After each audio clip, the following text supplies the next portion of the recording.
welcome to Rock Creation Techniques 2. We're going to get straight into it. We're going to create a new substance. We're going to use this database setup that is included in your download. I'm just going to call this one RCT2. Relative to parent and 2048, 2048, and relative to parent. So this is just my base setup file where we pipe all the shapes in through this background on this blend node, and we get our AO and normal set up already. So for this tutorial, we're going to go into some techniques how to add details to our rocks that we started building in the first rock creation techniques. And for those of you that didn't participate in that, we're going to use this file that I've also supplied, which goes through all the examples we built, and it's just a couple of different rocks in here. So I think we're going to start with this one. So we can just start by hooking this up here, and we'll see our little preview down here. We can crank up our AO strength a little bit.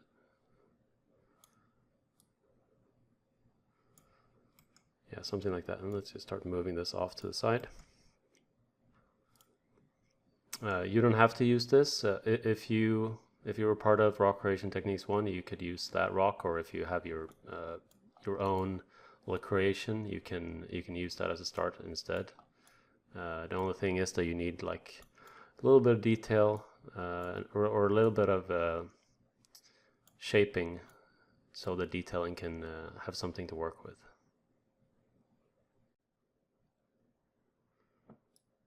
So the first thing I want to do here is just create like a little bit of secondary detail. We have these really strong shapes in here, but we want to do something that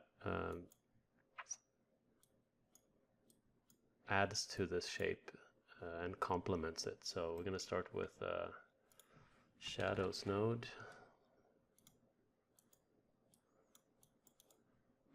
And we're going to put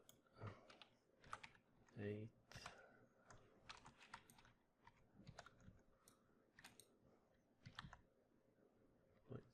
200.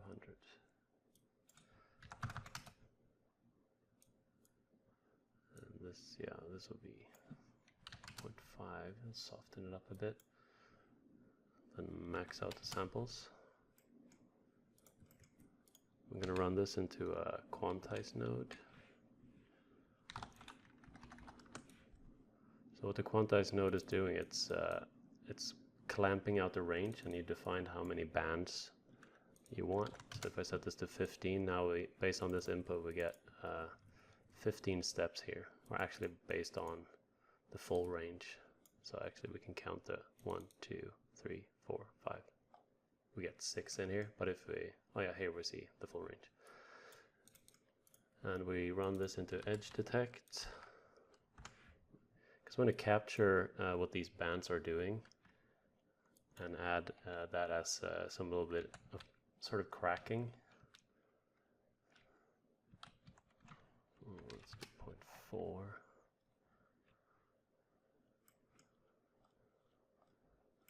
And we're going to run a bevel through this.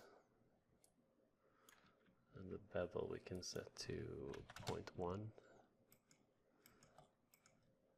So what we get here is we can actually blend this on our shape. We'll put multiply on here, and we set this to 0.35 or something. Yeah, now we get a little complement shape. The nice thing about this shadow node, which is essentially it takes this height and it calculates shadow based on this light angle. So if I move this around here, we now move our cracking around essentially. And that seems to complement them nicely. So I have a node that will be available to those who have access to this tutorial, and it's on also my Gumroad. It's called Pt.2 directional warp. So we just drag and drop this from your folder in Windows in here. We'll hook this up to height, and we'll add a clouds 2 node here. Just default settings. We're going to start just breaking these guys up. And this one also has a direction. Let's do something like 120. Let's crank up the intensity a bit as well. And this one has, this one is essentially a directional warp from multiple directions. So here we only have one vector, one direction, and here we have 3. So we can hook this up here. Now it's just starting to do something that offsets from the shape, so it's reminiscent of the base shape, but it goes a little bit off, which is always good. We're going to do yet another step here, where we're going to put a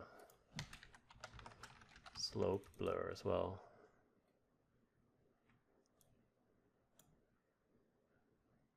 And let's see, we will crank this up to max, set this to 0.5, set this to min. And we want to use the same detail here. So if you zoom in here, so this is what we had, and now we have a bit more layering.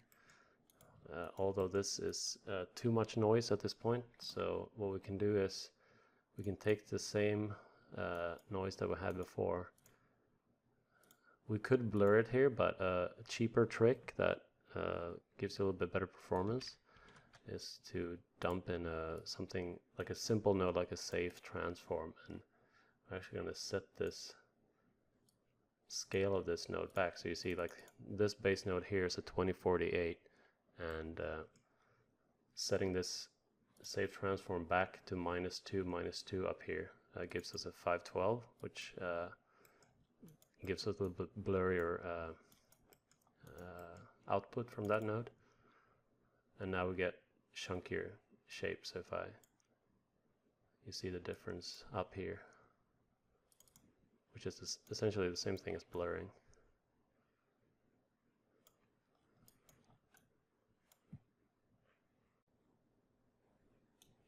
So moving on here, we will create a little bit more of a shape detail. We can start by grouping this. So if you select all these nodes and hit add frame, now we have this group that we can organize this. We can call this secondary detail. We can move this whole chunk away.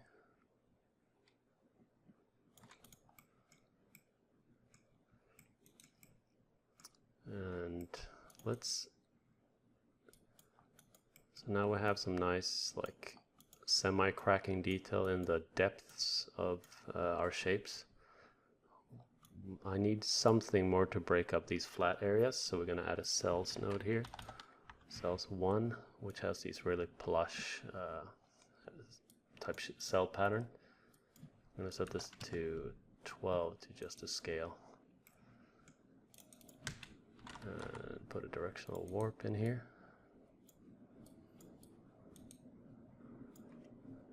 And this is going to get warped by our main shape. So let's crank up our intensity to a lot, 60. Let's do maybe a 15. Like, keep it on an angle that uses the same angle as our cliff direction here. We can do another blend here, and this we're going to set to subtract. Oops, I'm going to put a foreground like that. We don't want to do this much, obviously, so we want to set this back to maybe 0.1. You see, it starts messing with some of these tops a little bit here. But one problem that's occurring here now, you see the levels here. We have this dark spot here, and as we're subtracting stuff, like, this dark spot is getting darker and darker. So we have to be wary of that. We never want to go full white or full black, because that essentially is no value at all. So we will set a histogram range in here and set this to 1. We can leave this at maybe a 0.6. Then we can crank up this one a bit more. And you see here it creates these kind of like layered cuts on here.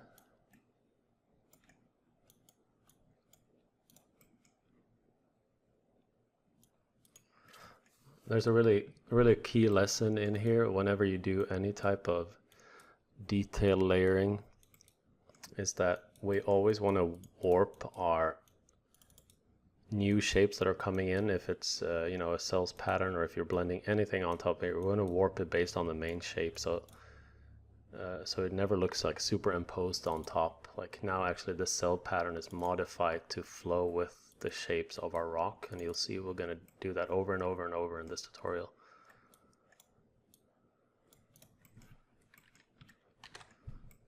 So let's call this,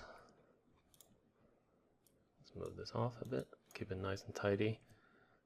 We can call this additional shape detail.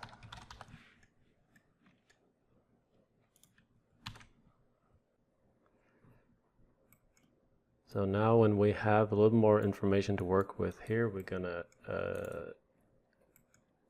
do a warping stage here. We're gonna use this node, and actually the exact same type of noise. So if we want to make this connection go here without losing this connection, we can hold shift and drag this one here, and it will rewire it back. A pretty useful tip. And you see now when we have a little more to work with, we get a pretty cool result here. We should adjust the direction a little bit on this, and I think it's a little bit heavy on the displacement here. 3 vectors. We can actually step through and see what.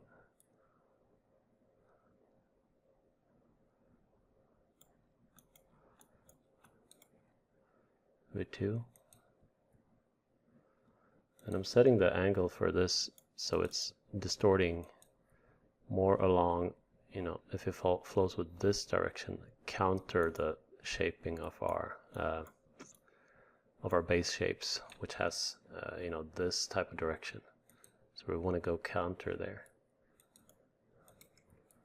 We can put a little framer on this guy as well, and call this base distortion, or base warping maybe.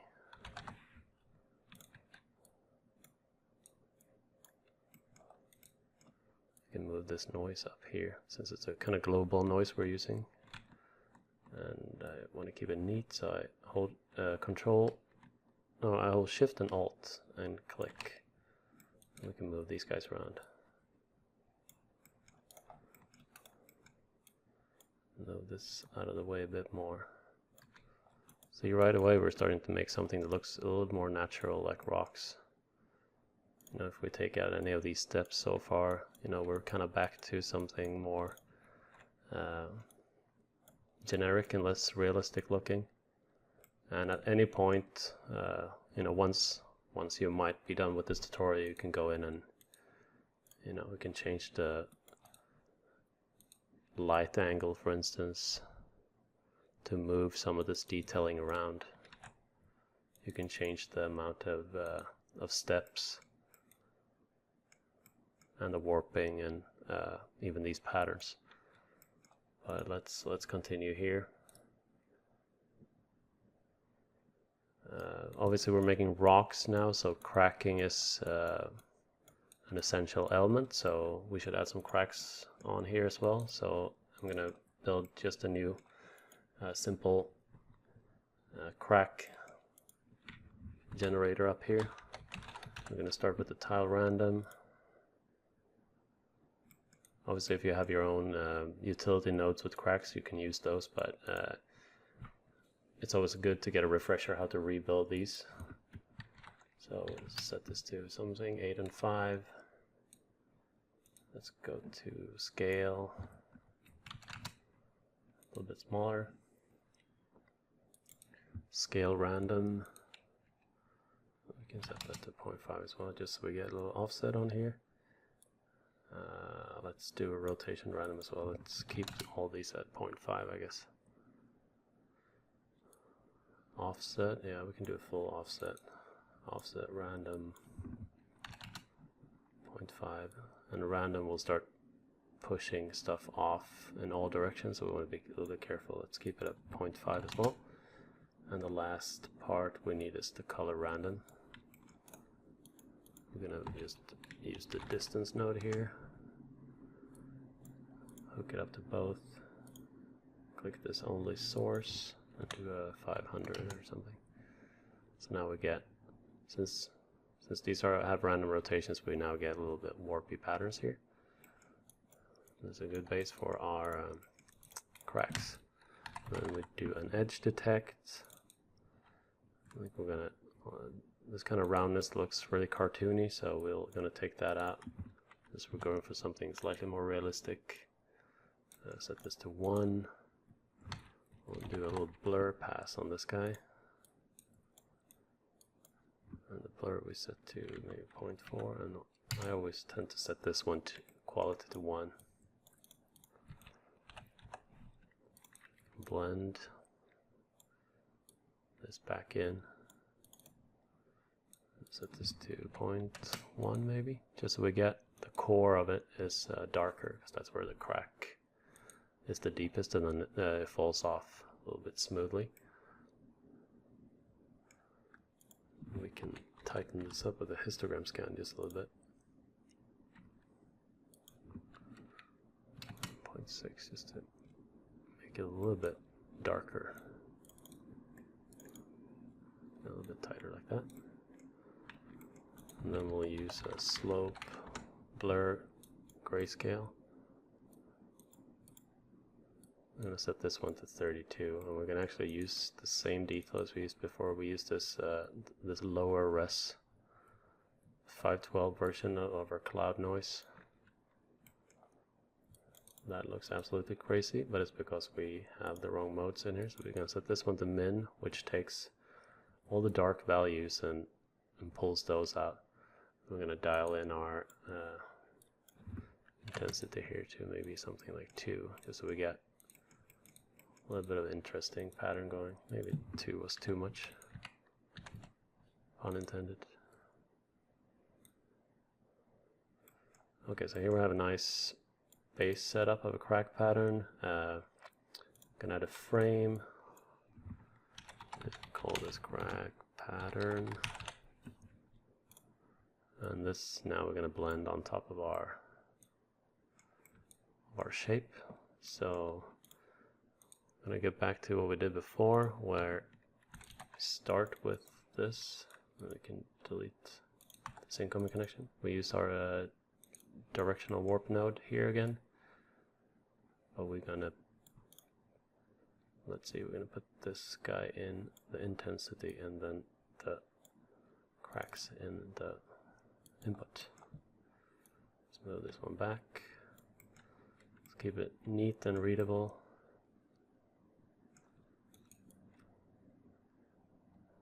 Somewhere around there. This is a good program if you have OCD, so which I do in certain cases.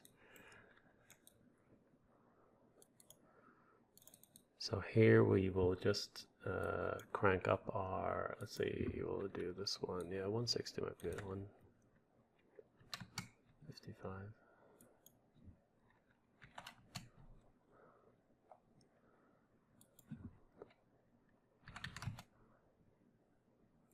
To make it flow over our shapes again.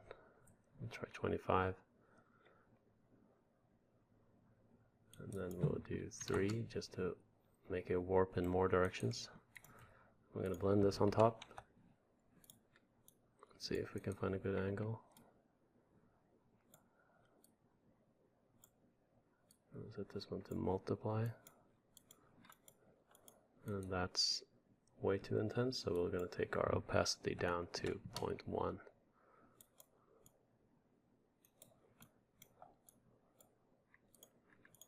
And here we can play around with our direction.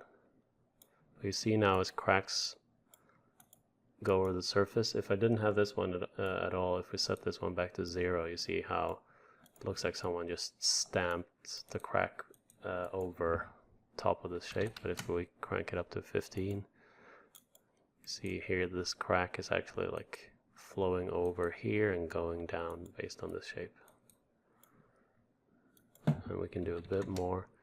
If we do too much warping, we can sometimes see that we lose detail. So we shouldn't go too crazy here. But this is more to taste essentially, and what you're going for. This looks pretty cool to me. We can obviously go back to our tile random here and mess with our amount. You know, you want bigger cracks across the surface. Some of these might be a little too intense. We can lower this even more, maybe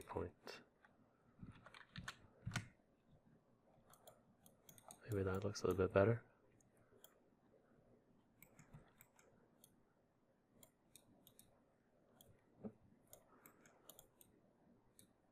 Let's do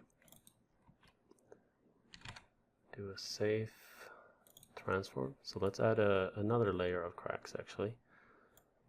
We can take these as they are, and we can take these and we'll tile them twice, or you can do a 45-degree rotation, which is almost like a 1.5, because this safe transform node is the only one that works with tiling with rotations, but you can only do 90-degree, or you can do 45, but you can only do full tile steps.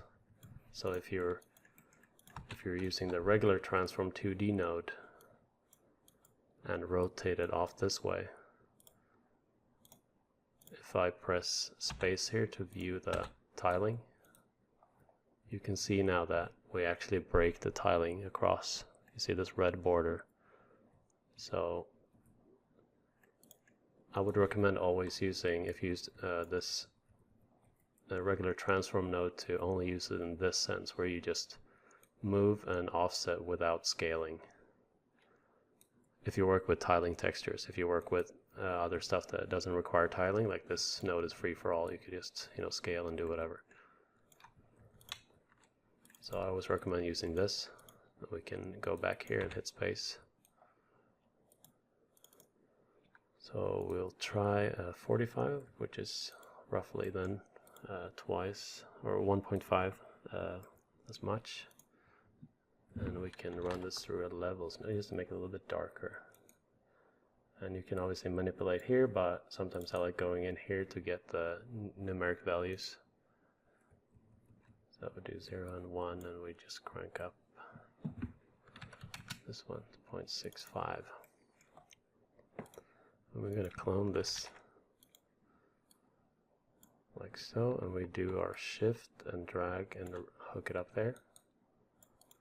And then we'll do this on top of here.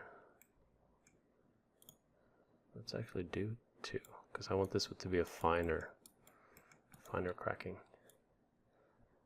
But as before, we're gonna use our directional warp node again, just to make sure we're warping this based on our shapes. And we can do a little bit offset direction to just get a different look. Obviously this looks a little bit intense right now, but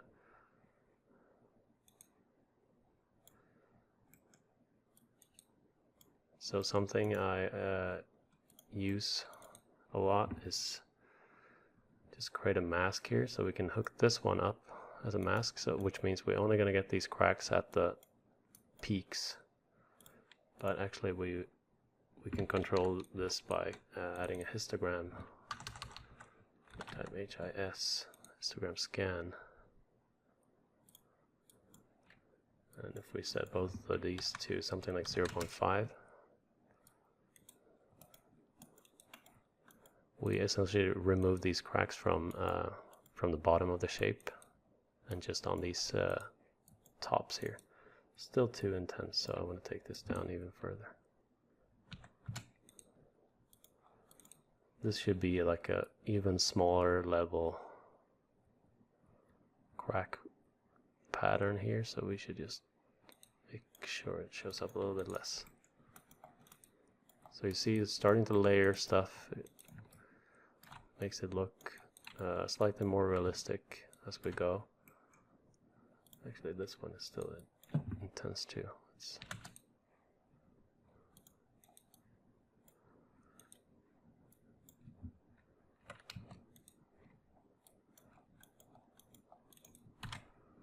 Yeah, something like that. And we will clean up our network here again.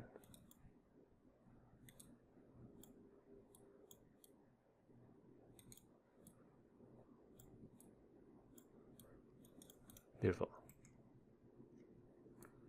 And we'll frame this and call this cracking.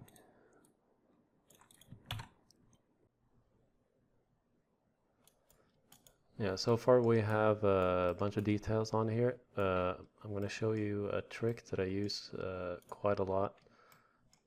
Let's grab these guys and move them off again so we have a little more space. We'll add a directional. Let's just select this line and type dr.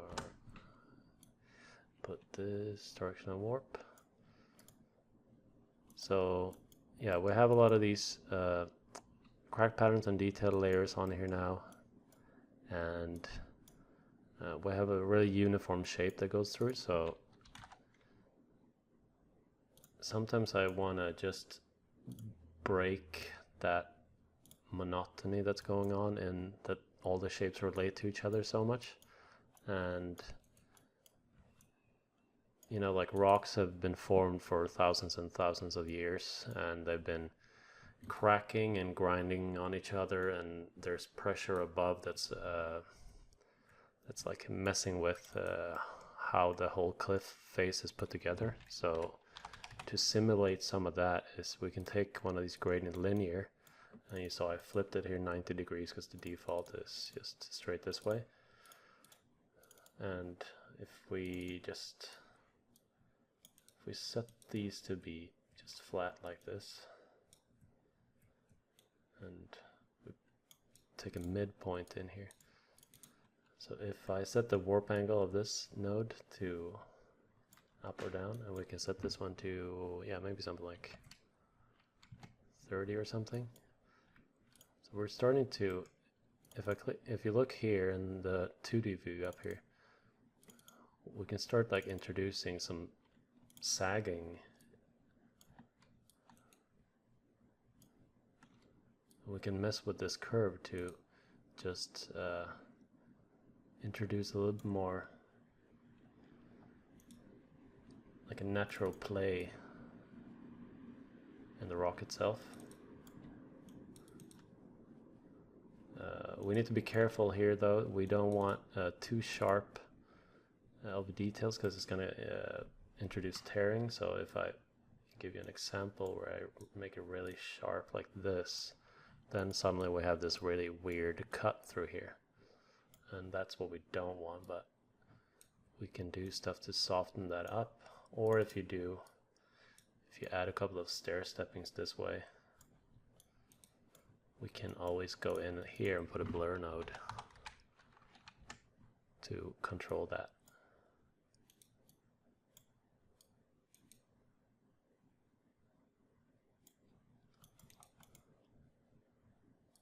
Yeah, we'll set this to, Jesus, 10. And then we can mess with this if we want to do 60.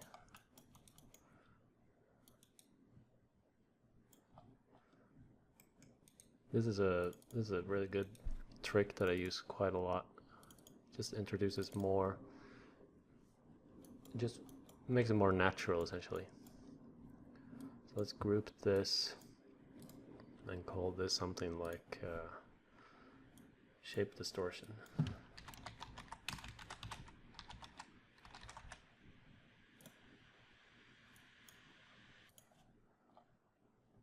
Let's clean this up a bit and save your work. So we've done a bunch of small cracking and layering. Let's introduce a little bit of pitting in the rock here. So we'll use black and white spots. I like the black and white spots 1 the best. Don't ask me why. We'll use a high pass. So essentially we have so much contrast in here, so I want a uniform level of pitting. So essentially what I will do here, I'll show you a little bit beforehand here. So what I want to do here is just crank up the levels to isolate some of these dots, but since this one has too much macro noise built in, you see this whole dark pattern here and these eyeballs up here.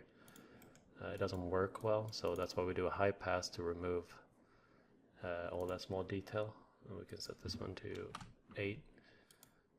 And then now if we run it through these levels, now we have a uniform pattern without the macro shapes. So I want to set it something like this. We can actually go into numeric panel in here. 0.5.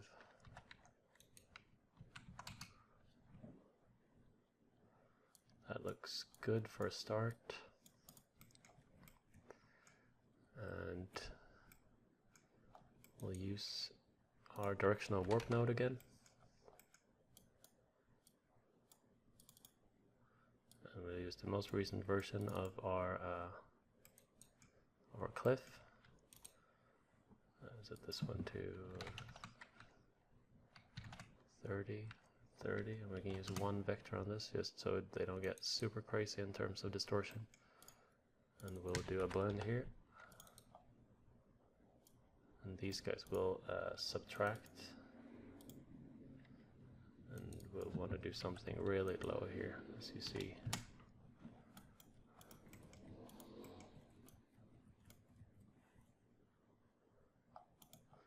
Looks pretty good. A little bit intense still. Can do it even lower. So now we have like this uniform pitting pattern, but it's still too much, so we can use this trick again where we just use our opacity. So imagine this is maybe this is caused by acid rain or something, but it's not hitting these deeper crevices of the rock, it's just hitting the tips here. It still might be a little too much, so we can go back here and adjust our levels to get something to our liking.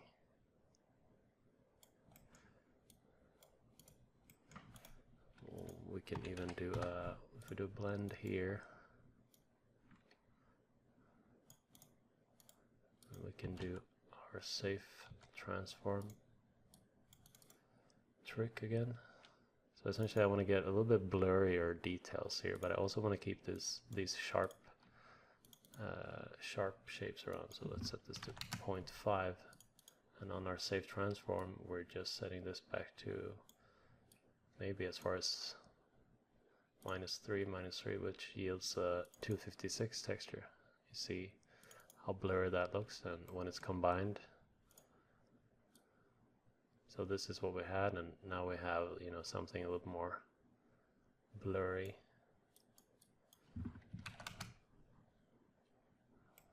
Yeah, like that.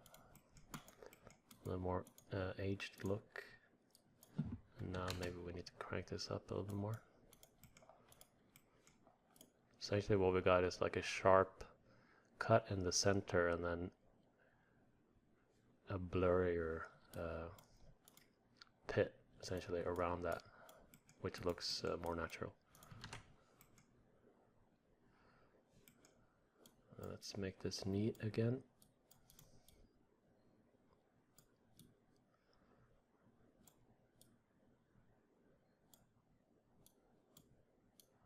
So we'll frame this.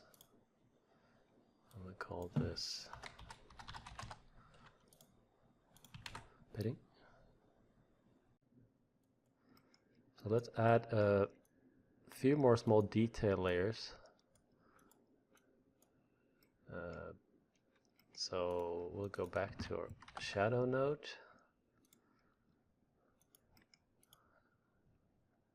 Actually, we can just, you could just use quantize directly from your base shape, but it's kind of like it's too on the nose, and there's no way of controlling it without modifying your main shape. That's why I like to use the shadow node in between. So let's set this to 2. Just have it straight this time. Crank up the samples to 16. And we can add some contrast to this using the histogram scan. And yeah, that looks pretty good. Yeah, same here again. We could just, we can mess with this. And if we would do, yeah, even that, or just straight, like there's no way to change this pattern and to tweak it to our liking. So let's blend this in here.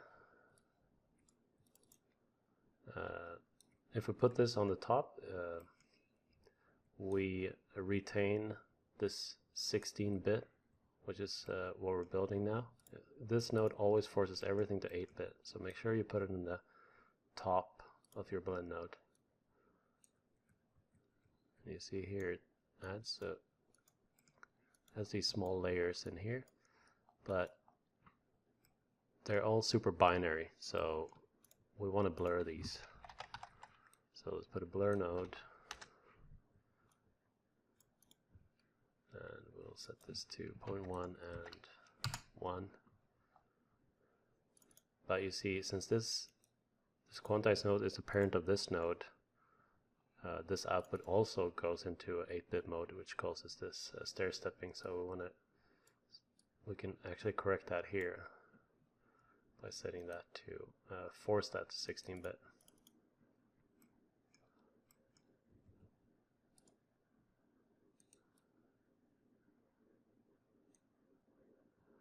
Just want a little bit hint of it on the edge. Maybe a 0.15 or so. Yeah, that looks pretty good. Maybe a little bit less. And then when we blend it in here, we can lower it. Immediately adds a little more interest here, but we will actually throw in one more of these guys. So we'll use this as the intensity input, and we'll shove this guy in here, and we'll set this one to, let's plug it in first. The cool thing about this is it's doing the same thing, but now we're actually like offsetting it slightly, which means it's less just drawing the height curves on the shapes. It's, maybe one time back in geological history it was using the base height, but since it's been warping and wind eroded, like these cracks don't, or these layers don't line up exactly with what's going on right now. So we'll see what that looks like. We'll offset this a bit, see if we can get something that looks a bit more interesting.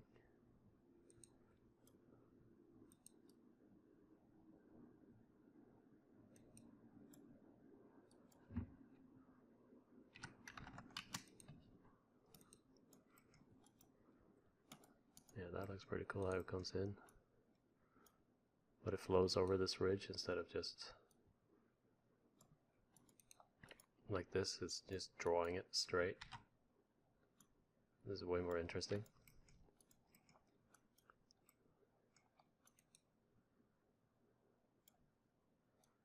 And same with this, you could, you can play around with different masking techniques to see like where you want this detail to be. I think for now, just want this to be on wherever. And still we can go back and play with this to get a different look.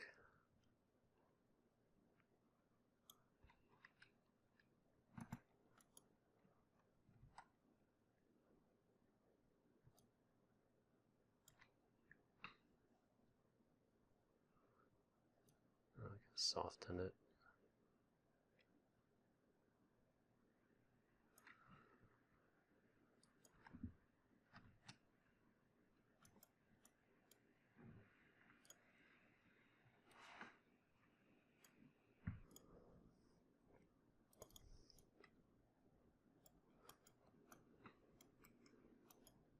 Yeah, that looks pretty good.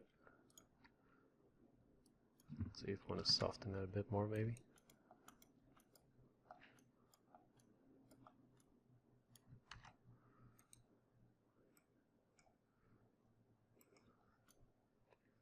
Yeah, it looks good.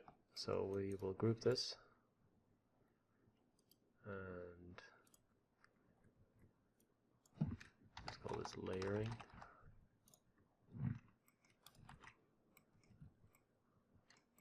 We'll yet again make a little more space here. Let's move this off.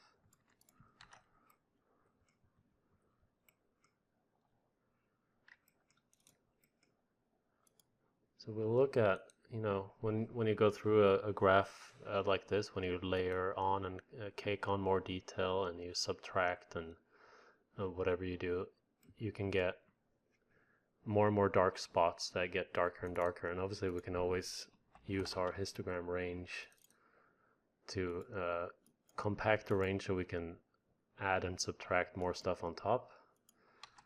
But I want to show you a different trick that I use, which is this, let's see, height blend node. And if you use a safe transform node,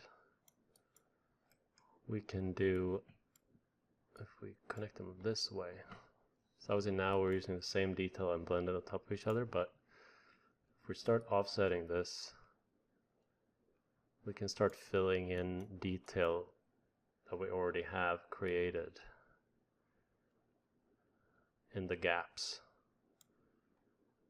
So if we double click here and look at this old one, and then this is the new one where we're now starting to fill in some of these gaps, but with the height offset set to 0.5, all the new detail is going to come in at this exact same height, so we're going to get a very noisy composition. So what you can do here is you start pushing back this new detail that we introduced back in these holes here. So we can set this to something 0.7 here. So now if I move that one back, and we can see what these guys are doing. Yeah, essentially we get these little chunks back in these pits, and they have all the details. Since we're just using the same shapes, they have all the details that we've been generating from the beginning of the graph. And this node has 2 sliders here. So usually I use contrast just to crank it up to maximum, and you get these really sharp transitions. You see, yeah, this transition in here, but we can actually use this opacity, or the contrast slider, sorry, to introduce a little bit of fading detail between. So if we set this one to, yeah, maybe not that low, but if we get it to something like that, you see how it kind of introduces this little lip around it here, which is kind of nice.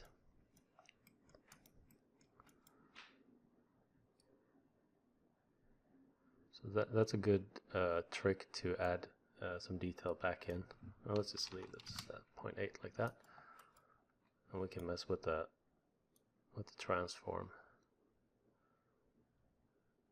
And I'm mostly looking up here in the 2D view up here to see that I actually get details in these darkest cavities up here.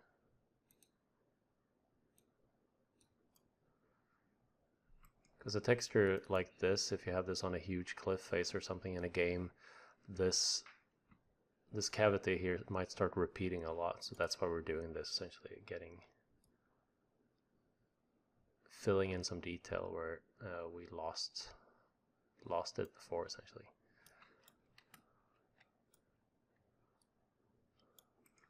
We can group this too and call this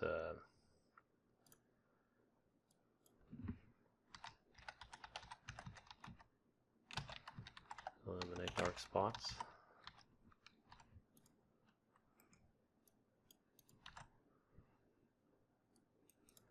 And with the option on this node, obviously you can go in and tile this detail, so you get, you know, extra level of higher frequency noise in these pits. I wouldn't recommend doing anything like rotation here, because, you know, with this texture, which is quite directional, this starts looking really weird really fast.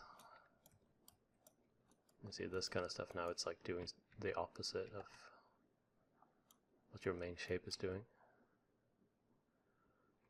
Like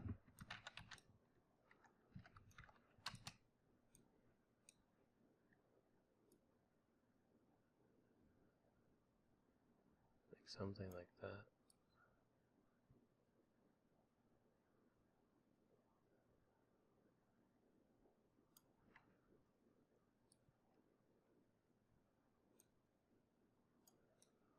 Yeah, that looks pretty good. Maybe a little more this way.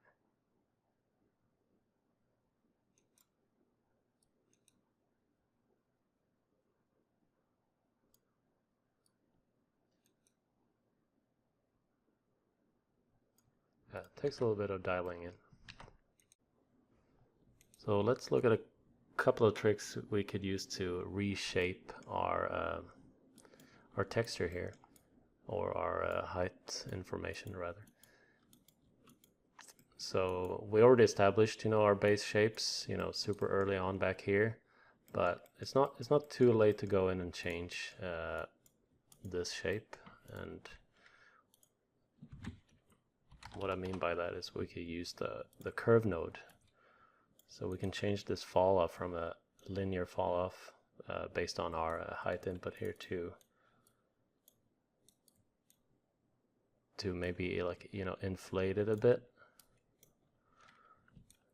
Or you can, you know, make it drop off in certain areas to create, essentially to carve the rock a bit.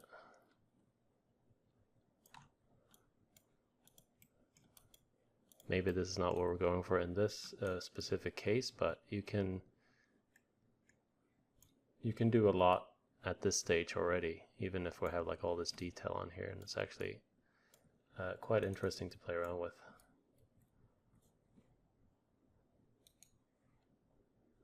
We can do stuff where this even starts, you know, bulging up for some reason.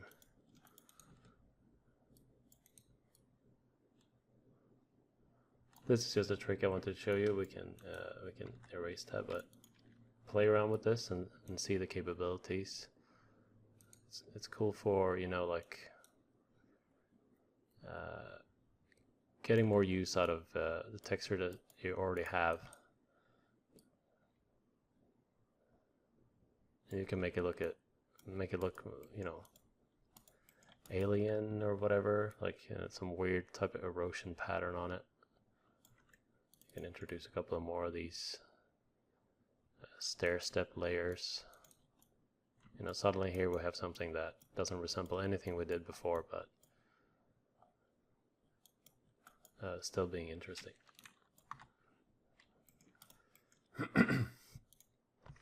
You can also use this the classical gradient map tool. We should just make sure we set it to grayscale, and then we'll do this shift. We could use the gradient map tool to create these kind of stair stepping effects. That's how I usually use it. So either you can do something like where you go in and pick a gradient, and yeah, we can essentially pick our own gradient here. This can introduce some kind of secondary noise that either you blend in, you know, just like this, you blend in some of this weird noise on top, like so, or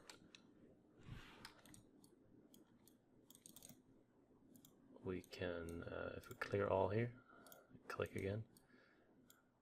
If we want to create stair-stepping noise on a bigger scale than we had before, you can, if you add 2 points like this and you start just pushing 1 point closer to the other, we add like this kind of manual quantization.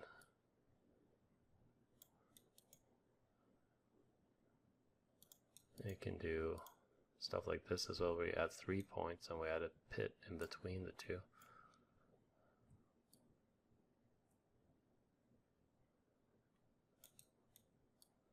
Yeah, there's loads of interesting ways to reshape, but I think for me the most common way I use it is exactly like this. I create a couple of points across like this, a couple of secondary points to go with those, and then just like start adding a few layers.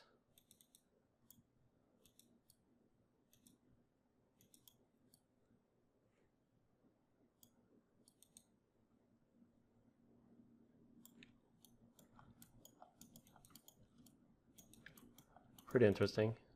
You can keep it like this, and if you want to fade out this detail, you can add a blend node and just hook your original shape up before, and then you can play around with how much that effect is visible. Leave it on for a little bit, just half, and we can call this reshaping. Essentially, like, this is really good to create stair stepping, and the curve node is really good at doing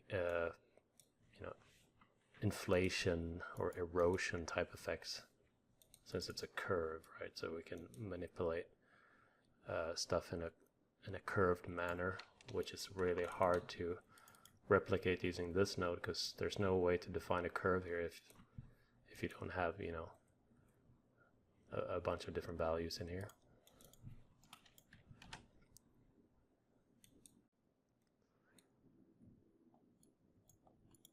Yeah, so it's starting to look pretty cool here. We now have like cracking and pitting and layering at various stages. With all this noise, we can actually look at our normal map here. If you double click on a normal, starting to look pretty cool. I think for me that it's always easier to look at a normal map to see the shapes correctly. But I'm a little bit worried that we have too much noise in here, so I've created this node. It's a low pass node, so I'm going to throw that in here, and it's available for you guys that purchase this tutorial for free. If we hook that up, you saw how it softened it there. So if you let's actually look at our normal and see what it's doing.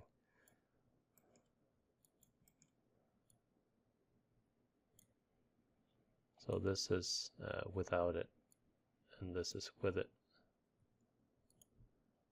And what the node is doing is it's evening out some of the noise. So we can say how many steps we want it, and for something like this I would just do the full 4 steps. You see how everything feels just softer,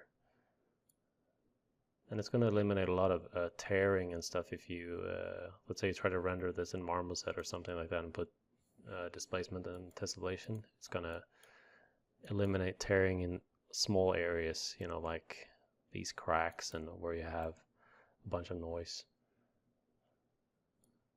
And you can tweak the amount here. I think for something like this I would just go full. I also have this fade parameter here where we can essentially just fade out what it's doing back to nothing essentially. But for something like this, we're going to keep this full on here. Also gives it that aged look, where like more wind eroded look, So like this is really sharp and crisp and everything, but here with this, like all the years of battering of rain and wind has worn it down.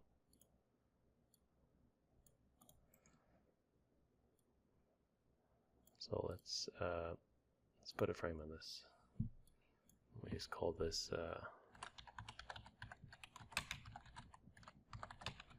the height noise, and if we can spell, that helps. Perfect.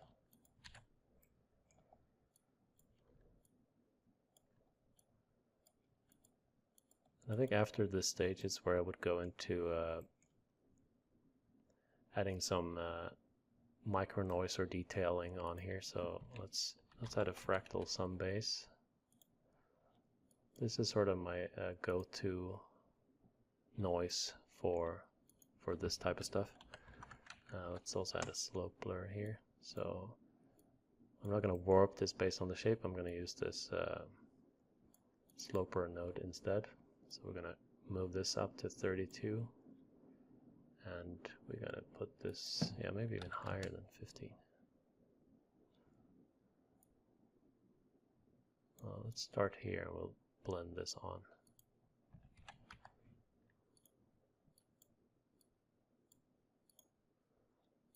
Put this to overlay.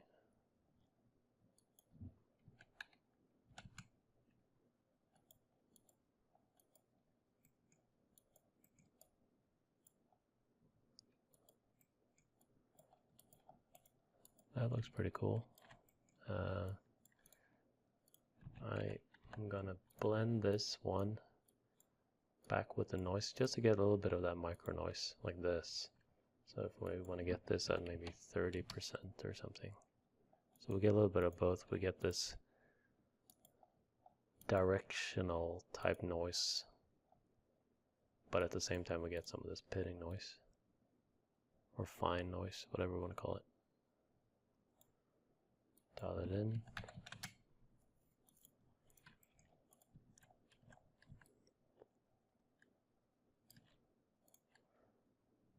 So overlay, for those of you who are not familiar with that blend mode, it only works on the grayscale stuff. So if you have black or white pixels in here, it's not doing anything. So it's only affecting stuff in the grayscale spectrum. We can go back to our normal here and check. Yeah, it looks pretty good and rock-like. And the last thing we'll do here is just group this or frame this, and we'll call this detailing. Everything nicely grouped. I showed you guys a couple of different ways of adding details. Hopefully it was useful. Play around with these. Play around with this graph and change the different settings to get a different result. You know, play around with the cracks, add more or less, and you know, more or less pitting, maybe a different kind of pitting, maybe some, you know, leakage or stuff on here, erosion. In this base node that we started with, I also included the other examples from the Raw Creation Techniques 1. So we can actually step through these and see what they look like with this graph. And you can actually go back and, you know, change this accordingly, so like it creates a appealing final composition here as well. Obviously now, since we've been working on this fourth example, it's geared towards working well with that, but it should work with any of these. But maybe some values are slightly off, but it looks pretty cool with most of these. Yeah, for something like this, we might want to go in and change to fix some of these sloping areas, for instance. And this was the initial like pillowy rock that we had. Yeah, it looks pretty cool as well. And let me end with looking at the final render. This is just a marmoset, so this is what we built today. Just put some jazzy lights on this guy. But you can really see these this layering on the edge where, you know, we have controls for that. You can move that and shift that around. Cracking goes across the surface here. It looks pretty good. Yeah. Hope you guys enjoyed, and see you in the next one.